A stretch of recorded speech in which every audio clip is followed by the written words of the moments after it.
오늘 제가 요한복음 3장 15절에 1절에서 15절 말씀 중에 니고데모를 만나신 예수님, 니고데모를 통해서 볼 수 있는 예수님에 대해서 여러분과 한번 이야기 한번 해보려고 그래요.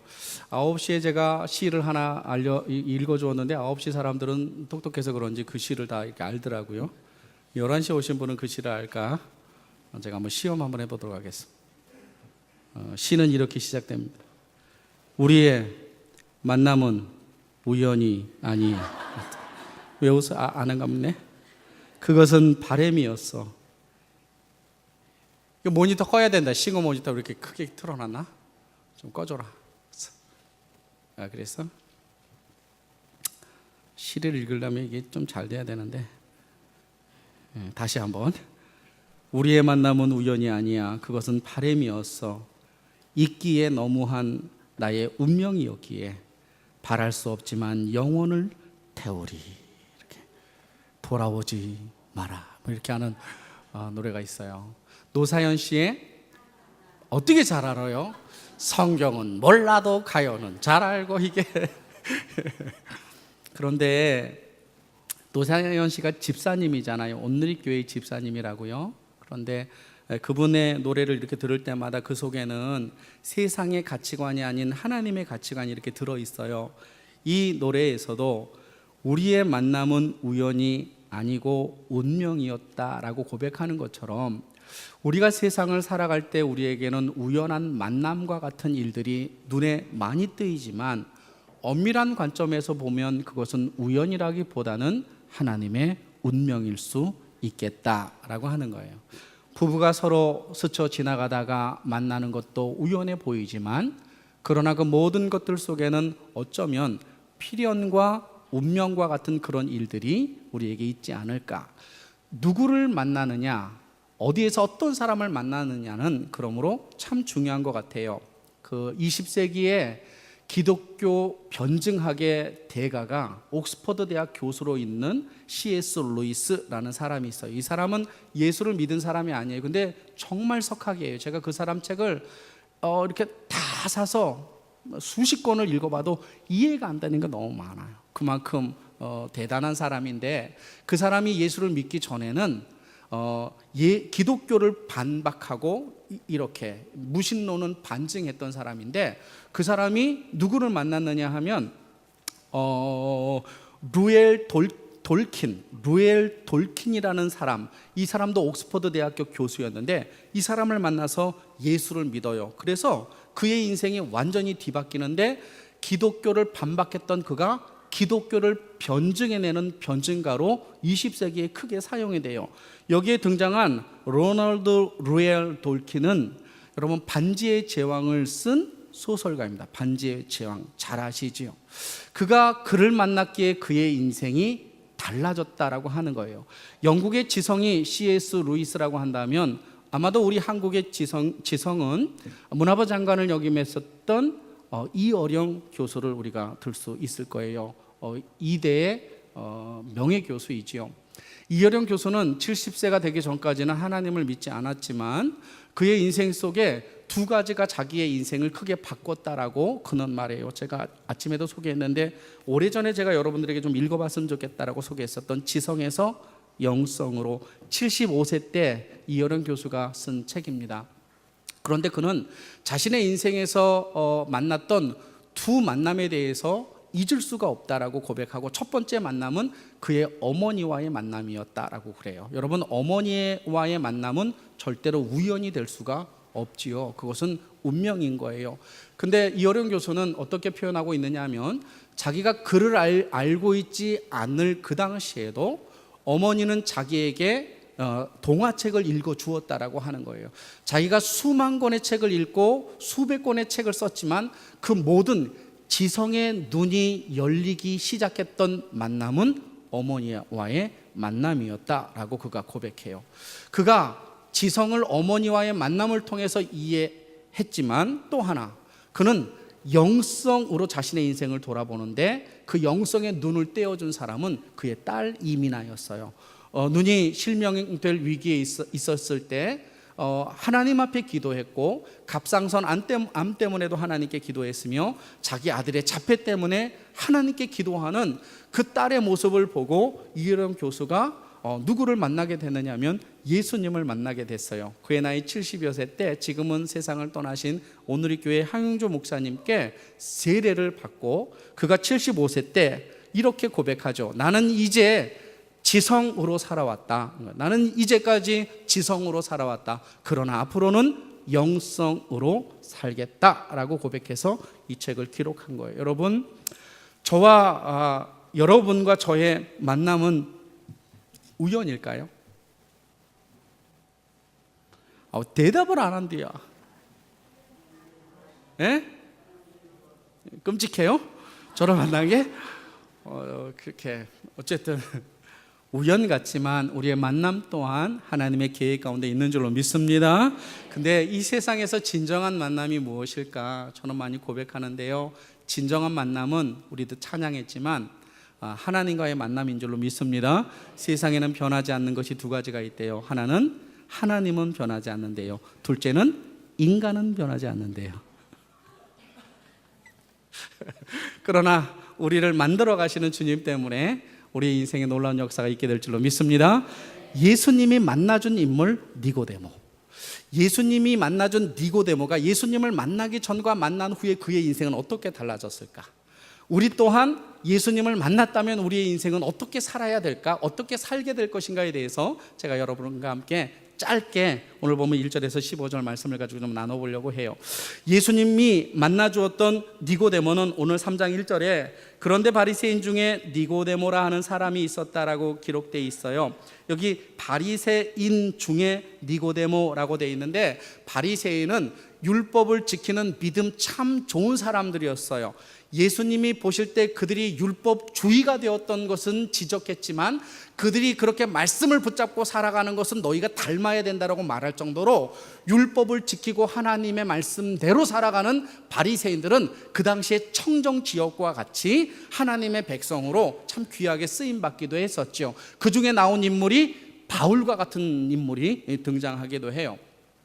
그는 바리새인이었는데 이 바리새인에서 그친 것이 아니라 오늘 1절에 보니까 유대인의 지도자라고 그랬어요. 유대인의 지도자 그러면 70명의 공의회를 말하는데 유대는 나라를 다스리기 위하여서 70명의 장로들을 중심으로 공의회를 만들었어요. 그런데 그 공의회 안에는 제사장, 또 대제사장, 서기관, 사두개인, 바리새인 이렇게 5개의 굵직한 사람들이 그 공의회를 만들어서 행정, 그러니까 정치와 사법권 거기에서 사형언도를 내리면 죽어요.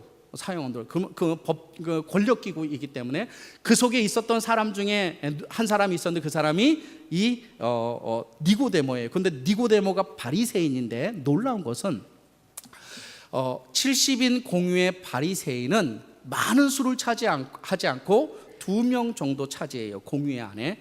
그러면 이 니고데모는 2명 중에 1명이에요. 2명 중에 1명. 대단한 인물이죠. 이스라엘 사람들, 유대인들은 니고데모를 모르는 사람이 없었어요. 10절을 한번 보겠습니다. 10절을 같이 한번 읽겠습니다. 시작. 예수께서 그에게 대답하여 이르시되 너는 이스라엘의 선생으로서 이러한 것들을 알지 못하느냐라고 말하시면서 예수님이 니고데모를 선생님이라고 불렀지만 영어 번역에는 teacher 이렇게 돼 있지 않고 the teacher 이렇게 돼 있어요.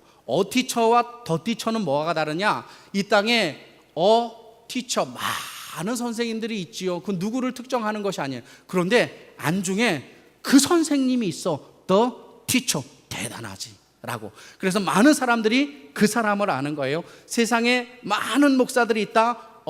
teacher. 그러나 안중에는 양인열 목사가 있다. the pastor. teacher가 아니고 the pastor. 띠꺼워요? 이럴 때라도 제가 좀 저의 정체감을 좀 살려봐야죠. 아멘 하지 마세요. 그러니까 니고데모는 보통 인물이 아닌 거예요. 그리고 70인의 공유회 중에서 재산 순위 3위, 우리가 갈망하는 거. 권력 얻었지, 돈 얻었지, 지식 얻었지. 야, 이보다 못한 사람이 없어요. 근데 이런 완벽한 사람이 어느 날 저녁에 예수님께 찾아와요. 오늘 보면 2절에 보면 그가 밤에 예수께 와서 이르되 랍비여라고 이야기해요. 2절 제가 읽을게요. 그 밤에 예수께 와서 이르되 랍비여, 우리가 당신은 하나님께로부터 오신 선생인 줄 아나이다. 하나님이 함께 하시지 아니하시면 당신이 행하시는 표적을 아무도 할 수 없습니다. 바리새인들은 표적을 믿었어요. 기적을 믿었어요. 그래서 예수님이 기적을 행하시는 걸 보고 예수님께 나온 거예요. 근데 언제 나왔어요? 밤에 나왔어요. 밤에. 그러니까 그렇게 나온 니고데모에게 3절, 예수께서 대답하여 이르시되 진실로 진실로 내게 이르노니 사람이 거듭나지 아니하면 하나님의 나라를 볼 수 없느니라. 질문과 대답이 이상해요. 당신은 하나님께로 오신 선생님입니다. 그렇기 때문에 이 기적을 이룰 수 있었어요. 근데 예수님은 정작 그 얘기를 듣고 거기에 말하지 않고 동문서답, 거듭나야 하나님의 나라를 볼 수 있다, 이렇게 말한 거예요. 그것은 지금 예수님이 니고데모에게 원하는 마음이 있는 거예요. 그 니고데모에게 원하는 마음이 무엇이냐? 세상에 네가 많은 것들을 얻었지만 그보다도 더 중요한 것은 내가 거듭나기를 원한다 라고 말하는 거예요. 내가 거듭나면 어떤 일이 벌어지는가? 첫 번째, 예수님이 니고데모를 만나자 니고데모의 인생 속에 독특한 변화가 일어났는데, 그 변화는 하나님의 나라를 위하여 사는 사람으로 바뀌기 시작했다는 거예요. 다시 한번 3절. 예수께서 대답하여 이르시되 진실로 진실로 내게 이르노니 사람이 거듭나지 아니하면 하나님 나라를 볼 수 없느니라 그랬어요. 자, 그럼 제가 이렇게 얘기할게요. 여러분 지금 이 자리에 앉아 있지만 정말로 예수님을 만난 사람이잖아요. 그러면 여러분이 살아가는 모든 상황 속에서 하나님의 나라가 보여요. 아, 이게 하나님이 원하시는 거구나. 하나님은 내가 사업을 하면서 이렇게 하기를 원하는구나. 내가 직장 생활을 하면서 하나님은 이렇게 하기를 원하는구나. 그전에는 보이지 않아요. 거듭나지 않으면 아무것도 보이지 않고 돈을 모아야지, 집을 사야지, 해외여행을 다녀야지, 이런 것들이 삶의 목적이 되었는데 예수님이 우리를 딱 만나주시면 내가 가지고 있는 모든 것들을 마치 프리즘과 같이 투사해서, 야, 하나님이 원하시는 직장 생활이 무엇일까? 하나님이 원하시는 물질 사용이 무엇일까를 우리가 고민하기 시작해요. 그 일이 무엇으로부터 시작되느냐? 거듭남으로부터 시작되고, 거듭난 사람은 무엇을 하게 되느냐? 하나님의 나라를 위하여 살게 된다라고 하는 거예요. 7장으로 넘어가 보겠습니다. 7장. 요한복음 7장.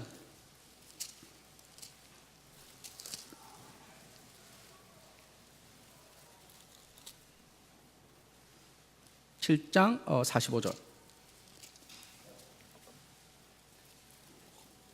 예수님이 예루살렘에서 복음을 증거하자 유대인들이 예수님을 잡으려고 했어요. 잡아서 어떻게 하면 죽여버리려는 생각을 가지고 있었죠. 그런데 예수님을 잡을 수가 없었어요. 45절. 아랫사람들이 대제사장과 바리새인들에게 오니 그들이 묻되 어찌하여 잡아오지 아니하였느냐? 아랫사람들이 대답하되 사람이 말하는 것처럼 말한 사람은 이때까지 없었나이다. 우리가 잡으려고 했는데 그 입술에서 권세를 우리가 어떻게 감당할 수 없었다. 47절. 바리새인들이 대답하되 너희는 미혹되었느냐? 너 예수한테 미혹됐냐? 예수한테 빠졌어? 이렇게 질문하는 거예요. 49절. 율법을 알지 못하는 이 무리는 저주를 받은 자로다. 50절. 그 중에 한 사람 곧 전에 예수께 왔던 니고데모가 그들에게 말하기 시작했어요.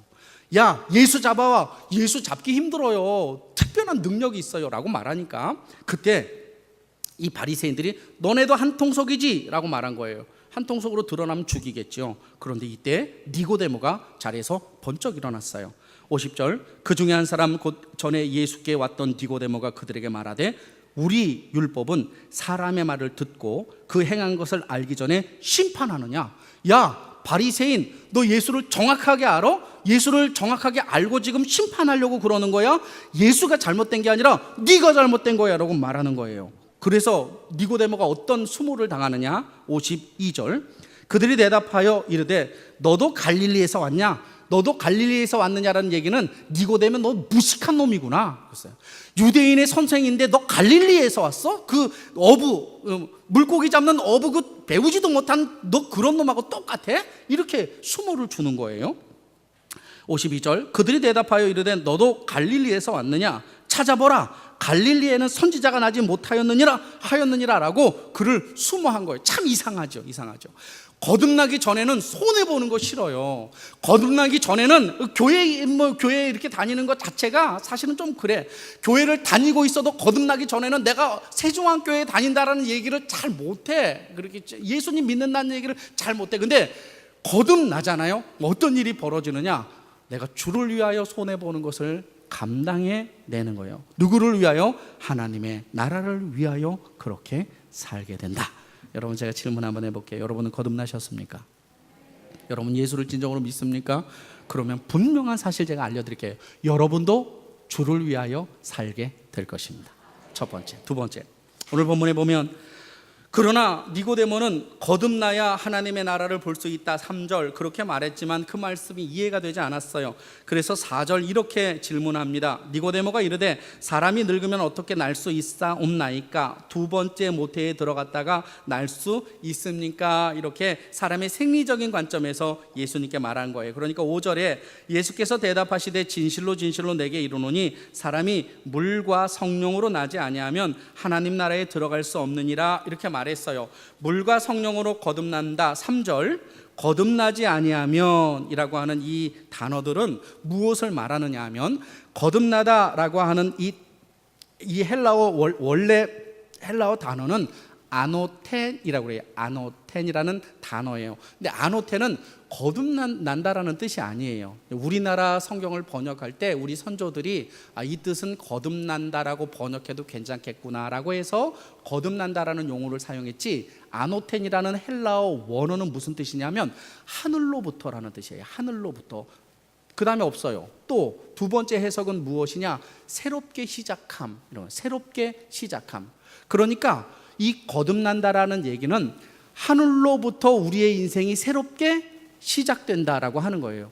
자, 거듭나는 것은, 우리가 예수를 믿는 것은 나로부터 시작되어 하늘로부터 와요.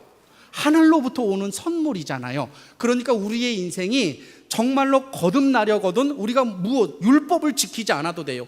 지금 나다나엘, 니고데모가 이해가 되지 않는 건 뭐냐면 그들은 바리새인이란 말이에요. 바리새인은 어떻게 해야지 구원받아요? 율법을 완전히 행하면 구원받는다는 거. 근데 예수님이 지금 말하는 거는 이상한 거예요. 율법을 행해서 구원받는 게 아니라 하늘문이 열려서 내 인생을 새로 시작하게 할 거야. 그러면 너는 거듭나게 돼 있어라고 말한. 그러니까 이해가 되지 않는 거예요. 주님, 그러면 어떻게 우리가 다시 태어날 수 있어요를 질문한 거예요. 그랬더니 또 어려운 대답을 하는 거예요. 물과 성령으로 다시 태어나야 된다, 이렇게 얘기를 하는 거예요. 그런데 많은 신학자들이 이 부분을 되게 혼돈되게 생각해요. 물이 무엇이냐, 성령이 무엇이냐. 성령은 성령이니까 예수 믿으려면 뭐가 와야 돼요? 성령이 와야 되죠. 자, 그러면 물은 뭐냐? 이렇게 죠. 물은 뭐냐? 물과 성령이라고 그랬으니까, 그래서 우리 개신교, 우리가 믿고 있는 보편적인 이단을 제외한 보편적인 교회들, 감리교, 성결교, 나사렛 또는 이렇게 장로교는 뭘 믿느냐 하면 이게 세례다 이렇게 믿어요. 세례다. 물은 세례다. 이스라엘 백성이 홍해에서 나와서 광야로 왔던 것은 애굽에서 물을 건너 하나님의 백성이 된 것처럼 물은 세례다 이렇게. 그래서 물세례다 이렇게 우리는 주장하기도 해요. 그러니까 이만희가 신천지를 만들면서 기독교 목사들이 정말 우매하다라고 끌고 나온 말씀 중에 하나가 이 말씀이에요. 뭐라고 말했느냐 하면 기가 막히게 논리적이죠. 이단은 논리적이에요. 뭐라고 말했느냐, 이렇게 말했죠. 여러분, 여기서 말하는 이 물이 세례라고 한다면 사람이 그러면 물 세례를 받으면 다 구원받습니까? 이렇게 질문하는 거예요. 자, 우리 찬양대, 사람이 물 세례를 받으면 다 구원받아요? 어떻게 하면 구원받아요? 성령 세례를 받아야 되지요. 자, 그러면 물 세례를 받고 있다라고 하는 우리 이 보편적인 교회의 가르침은 틀렸어요, 맞았어요? 틀렸어요, 맞았어요? 한 입으로 두 말하지 말고. 틀렸죠. 혼돈되기 시작하는 거예요. 혼돈되기.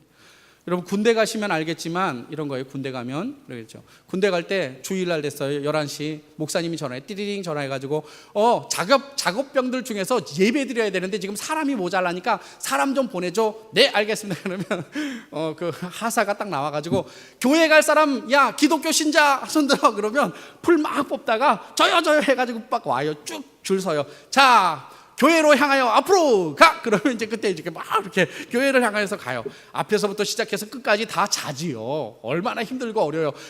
그 군인에게 필요한 건 잠밖에 없어. 그래서 그냥 자는 거예요, 자는 거. 그런데 그날이 마치 세례 주는 날이야. 그래서 목사님이 오늘 세례 받을 사람 손 드세요. 그러면 잠자고 있었던 그들의 무리가 대부분 다 손을 들어. 예수님을 믿는지 안 믿는지 그건 관계없어. 오늘 손을 들어. 보편적으로 갔을 때는 초코파이와 요구르트인데 세례 주는 날은 단팥빵과 요구르트야. 그러면 단팥빵과 요구르트를 받기 위해서도 세례를 받아야 돼요. 자 그러면 거기서 물 세례를 받았어요. 그럼 그들이 다 예수를 믿은 거예요? 안 믿은 거죠. 그러니까 먹혀 들어가는 거예요. 그래서 뭐라고 가르쳤느냐면 이렇게 가르쳤어요. 물은 진리의 말씀이다. 그럴듯해요. 물은 진리의 말씀이다. 물은 하나님의 씨다. 하나님의 씨 가지고 이만희는 자기가 교주가 된 것을 증명해내는데 나중에 제가 시간이 있으면 한번 얘기할게요. 하나님의 씨, 말씀으로 낳은 하나님의 씨, 맞는 것 같아. 그죠? 물이 진리이고 그 진리 속에서 나온 하나님의 씨가 이게 만든 것 같아. 그러면 성령으로 거듭나고 말씀으로 거듭나네. 근데 이게 여러분 가만히 생각해 보면 말도 안 되는 거예요. 제가 이렇게 질문해 볼게요. 여러분 구원받는 것이 말씀으로 구원받아요? 예수로 구원받아요? 끝났잖아요. 말씀 많이 한다고 구원받는 거 아니라니까요. 말씀으로 구원받는 게 아니라 누구로 말미암아 구원받아요? 예수로 말미암아 구원받고 예수로 말미암아 구원받은 자들이 하나님의 씨가 되는 거라고. 근데 그 논리를 잠깐 비틀어요. 이 얘기는 무슨 얘기냐면 에스겔서 36장 37절 38절 여러분 나중에 찾아서 한번 읽어보세요. 성경에서 말하는 이 물은 7장으로 넘어가 볼게요. 여기서만 제가 증명해 드릴게요. 7장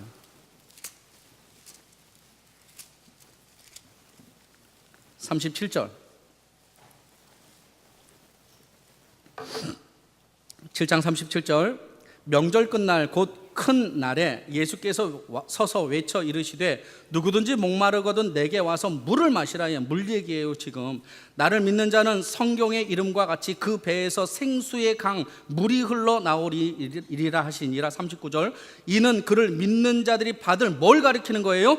성령을 가리키는 거예요. 성령. 자 그럼 제가 정리해 드릴게요. 저는 세례라고도 이렇게 기독교에서 말하는 이런 것들을 저는 수용하지만 저는 저 나름대로 이 본문을 어떻게 해석하느냐 하면 이렇게 해석해요.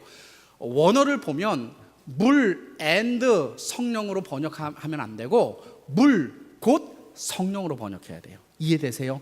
에베소서 4장 17절에 하나님의 말씀의 검 곧 성령을 받으라. 이해하시죠? 그래서 물과 성령은 하나의 관용구. 자 그럼 이렇게 되는 거예요. 우리가 예수를 믿어서 지금 이 자리에 이렇게 앉아 있는데 이 자리에 앉아 있는 이 근원이 누구로부터 온 거예요? 하나님으로부터 온 거예요. 하나님으로부터. 성령도 우리가 원해서 오는 게 아니라 하나님으로부터 오는 거예요. 그래서 내가 정말로 예수님을 만나 거듭났잖아요. 그러면 내 구원은 다 하나님의 은혜라고 고백해요.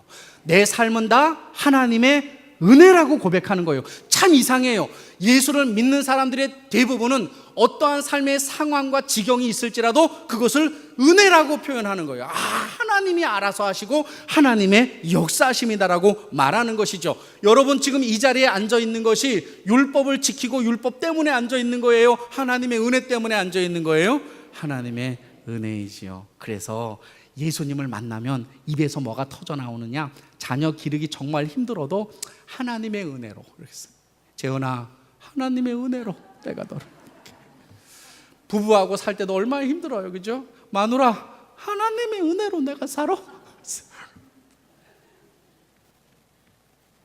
내가 정말로 예수님 믿었어요. 그러면 어떤 일이 벌어지잖아요. 그래도 하나님의 은혜로 모든 것들이 다 해결될 줄로 믿습니다. 그 고백이 넘쳐날 줄로 믿습니다. 마지막 세 번째, 예수를 만난 니고데모의 삶 속에서 독특한 것이 발견이 되는데 9절 아직도 이해를 못하는 거예요. 니고데모가 9절에 니고데모가 대답하여 이르되 어찌 그러한 일이 있을 수 있겠습니까? 예수님 어떻게 사람이 들어갔다 나왔다 이렇게 해요? 바람이 임의로 불되 이건 잘 이해할 수 못하겠어요. 그러니까 예수님이 아주 치명타를 날리는 거. 10절에 예수께서 그에게 대답하여 이르시되 너는 이스라엘의 선생으로서 이러한 것들을 알지 못하느냐? 알고 있어요. 알고 있어요. 여러분, 물리학이 성경 이야기는 에스겔서, 구약이에요, 신약이에요? 구약이죠. 이 바리새인들은 신약에 능통해요, 구약에 능통해요? 구약에 바삭했다고요. 더 티처래니까 성경을 다 아는 거예요. 그런데 재미난 건 뭐냐면 성경을 아는데 그 안에 있는 영적 진리는 모르는 거예요. 이게 가능해요. 이게 가능해. 예수를 믿어서 성경을 많이 읽었는데 영적인 깨달음은 시간이 가면 갈수록 주어지는 거예요. 한번 성경 딱 읽고 영적인 깨달음이 쫙 오고 신앙이 깊어지는 게 아니라 잘 이해가 안 돼. 그런데 어느 날 갑자기 내가 알고 있었던 성경이 영적으로는 이런 의미구나 라고 말해주고 싶은 거예요. 지금 예수님이 11절 진실로 진실로 내게 이르노니 우리는 아는 것을 말하고 본 것을 증언하노라. 그러나 너희가 우리의 증언을 받지 아니하는도다. 12절 내가 땅의 일을 말하여도 너희가 믿지 아니하거든 하물며 하늘의 일을 말하면 어떻게 믿겠느냐라고 말하는 거예요. 근데 지금 이 니고데모는 성경을 통달한 사람이라, 구약의 성경을 통달한 사람. 지금 예수님이 그래서 구약을 자꾸 갖다 대는 거예요. 물과 성령의 이야기도 에스겔서를 갖다가 댔고, 또 이 거듭 태어남에 대해서도 14절 모세가 광야에서 뱀을 든 것까지, 이건 이스라엘 사람들이 다 알아요. 모세가 광야에서 뱀을 든 것까지, 이거는 민수기 21장에 나오는데 이스라엘 백성이 하나님께 불순종하니까 하나님이 불뱀을 보내서 다 이렇게 물어서 죽인 거예요. 그러니까 이스라엘 백성이 하나님께 기도를 해요. 우리는 생소하지만 그 친구들은 다 알고 있는 거예요. 이스라엘의 랍비 바리새인이었던 니고데모는 바삭하게 알죠. 그 내용을 다 알고 있는 거예요. 그러니까 예수님이 그 내용을 툭 던지는 거예요. 어떤 일이 벌어져요? 살려주세요 그랬더니 알았다, 놋구리뱀을 하나 만들어라. 놋구리뱀을 보는 자는 살고 안 보는 자는 죽으리. 이게 말이 되는 거예요, 여러분. 뭐 치료를 해줘야 되지. 근데 치료를 안 해주고 놋뱀을 만들어서 딱 들고 보는 자는 살고 보지 않는 자는 죽는다라고 말을 전한 거. 말씀을. 그러니까 그 말을 믿고 보는 자는 복에서 해방이 되고 그 말을 믿지 않는 자는 그냥 죽어가는 거예요. 그러면서 예수님이 거기 기가 막힌 영적인 해석을 하나 던지는데 14절 모세가 광야에서 뱀을 든 것 같이 인자도 들려야 하리니. 지금 이 니고데모는 뭘 모르고 있는 거예요? 모세가 광야에서 뱀을 든 사건은 아는데 이 사건의 영적인 의미인 예수 그리스도는 몰라. 그런데 예수님이 그를 만나주시고 그가 예수님과 함께하는 순간에 어떤 인물로 바뀌느냐? 영적인 진리를 깨닫는 자로 바뀌기 시작해요. 여러분, 구원받았습니다, 내가 마음에 확신이 있습니다 라고 이렇게 고백하잖아요. 그러면 고백만 있어서는 안 돼요. 하나님의 말씀을 깊이 넓게 알 줄 아는 삶이 우리에게 있어야 돼요. 니고데모는 영적의 깊이가 달라진 거예요. 영적의 깊이가 구약을 바삭하게 알고 있었던 거기에 마치 바울이 구약을 바삭하게 알고 있었다가 예수를 만나고 신약성경 13개를 썼던 것처럼 대담한 인물로 바뀌기 시작한 거예요. 니고데모가 예수님께 나온 시간은 오늘 2절에 보니까 저녁이었어요. 왜 저녁에 나왔어요? 니고데모가 저녁에 나온 것은 낮에 나올 수 없기 때문에 그런 거예요. 낮에. 만약에 낮에 나오면 니고데모를 알아보는 사람들이 뭐라고 그럴까요? 저도 예수와 한 통속이구나 이렇게 말하겠죠. 그러니까 잃어버릴 게 너무 많은 거예요. 잃어버릴 게. 자기가 밤에 나갔던 것은 밤이 좋아서 나간 것이 아니라 밤에 나가면 걸리지 않으니까 낮을 피하여서 밤에 예수께서 나갔던 비겁한 자였고 두려워했던 자였어요. 누구 만나는 것이, 예수 만나는 것이 두려운 자였어요. 그런데 19장으로 한번 넘어가 볼게요. 19장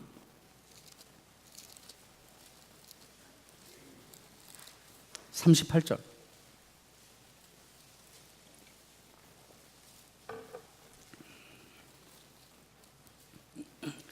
제가 읽어볼게요. 아리마대 사람 요셉은 예수의 제자이나 그랬어요. 유대인이 두려워서요. 그들은, 예수 믿는 사람들은 유대인이 두려웠어요. 왜 두려웠어요? 잡히면 죽는 거거든. 그런데 두려워 그것을 숨기더니 이 일 후에 예수님이 십자가에 달려 돌아가신 후에 심경의 변화가 생긴 거예요. 누구의 은혜예요? 하나님의 은혜로 심경의 변화가 생긴 거예요. 그랬더니 예수의 시체를 가져다가 구함에 빌라도가 허락하는지라 이에 가서 예수의 시체를 가져갔어요. 그러니까 지금 아리마대 요셉은 마음속에 두려움이 있어서 예수 만나는 것, 예수님 때문에 두려움을 가지고 살았지만 어느 날 십자가에 달리신 예수를 보고 그의 마음에 돌변이 일어났어요. 어떤 마음? 두려움이 사라져버린 거예요. 사라져버린 거예요. 39절 일찍이 예수께 밤에 찾아왔던 니고데모도 모략과 침량 섞은 것을 100리트리쯤 가지고 왔어요. 참 희한하죠. 뭐가 희한해요? 자기가 자신의 인생의 모든 것을 빼앗길 것이 두려워서 밤에 나갔던 이 니고데모가 예수를 만나고 그의 인생이 거듭나서 영적인 깨달음이 오고 난 그 이후에 그는 두려움이 사라져요. 예수 때문에 자기가 죽을 거에 대한 두려움이 사라져요. 여러분, 우리가 지금 예수를 믿고 있는 거 아니겠어요? 그죠? 예수를 믿고 있다면 우리의 삶에 일어나는 모든 일들이 예수를 믿기 전에는 두려움일 수도 있어요. 손해보지 않아야 하기도 하죠. 그러나 우리가 진정으로 하늘문이 열려서 내 인생이 다시 새로 시작하고 난 그 이후부터는 환경은 변하지 않아도 내 인생의 두려움은 사라져야 돼요. 그것이 예수를 믿는 자의 능력이고 예수를 믿는 자의 힘인 거예요. 제가 이렇게 예언 한번 할게요. 여러분 반드시 두려움과 고통과 절망 속에서 절망의 삶에서 벗어나게 될 줄로 믿습니다. 그것이 주님이 우리에게 주시는 오늘 말씀인 거예요.